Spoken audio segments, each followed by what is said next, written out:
He fell from the 13th floor of a Manhattan hotel. The police called it a suicide. His family called it murder. And the CIA called it classified. This is the story of MK Ultra, the secret mind control program the CIA tried to erase from history, but some things refused to stay buried. MK Ultra wasn't science fiction. It was a real, fully funded CIA project launched in 1953.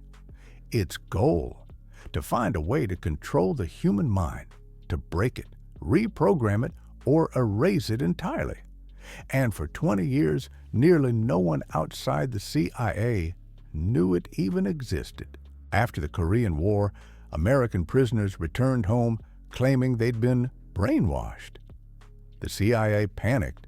If the Soviets or Chinese could control minds, the U.S. needed to do it first. Enter Sidney Gottlieb, a quiet chemist with a black soul and a blank check. He created MK Ultra, a network of 149 sub-projects across hospitals, universities, prisons, and hidden CIA safe houses. Most of the people experimented on never even knew they were part of a government program. The drug of choice? LSD. Gottlieb believed it could unlock the mind or shatter it completely.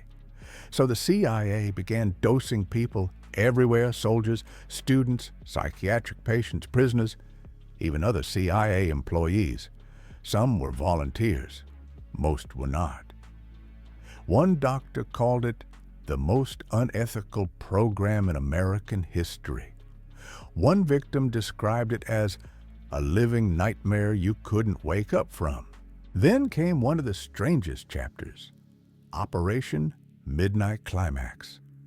The CIA rented apartments in San Francisco, disguised them as brothels, and hired sex workers to bring in unsuspecting men behind two-way mirrors. CIA agents watched as the men were secretly dosed with LSD, recording every reaction. The official purpose? Research. The real purpose? We still don't know. Frank Olson was a CIA scientist. One night in 1953, he attended a CIA retreat. Without telling him, Gottlieb slipped LSD into his drink. Within days, Frank became paranoid, terrified, convinced he was losing his mind. 9 days later, at 2:30 a.m., he fell from a hotel window. The CIA said he jumped. But decades later, a second autopsy found blunt force trauma to his skull. Injuries he couldn't have gotten from the fall. Frank Olson didn't jump. Something or someone pushed him. In 1973, as MK Ultra was on the verge of exposure, the CIA destroyed over 20,000 documents.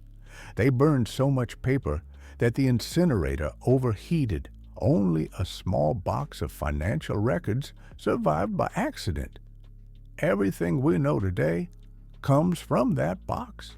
MK Ultra never created mind-controlled super spies, but it did create broken lives, damaged minds, and generations of distrust toward the CIA. In 1995, the U.S. government finally apologized, but families like Frank Olson's say the truth is still incomplete. MK Ultra shows us one thing clearly: when a government is afraid, the first thing it sacrifices is its own people. Enjoyed the video? Subscribe for more untold stories of humanity, and leave a comment. I read every single one.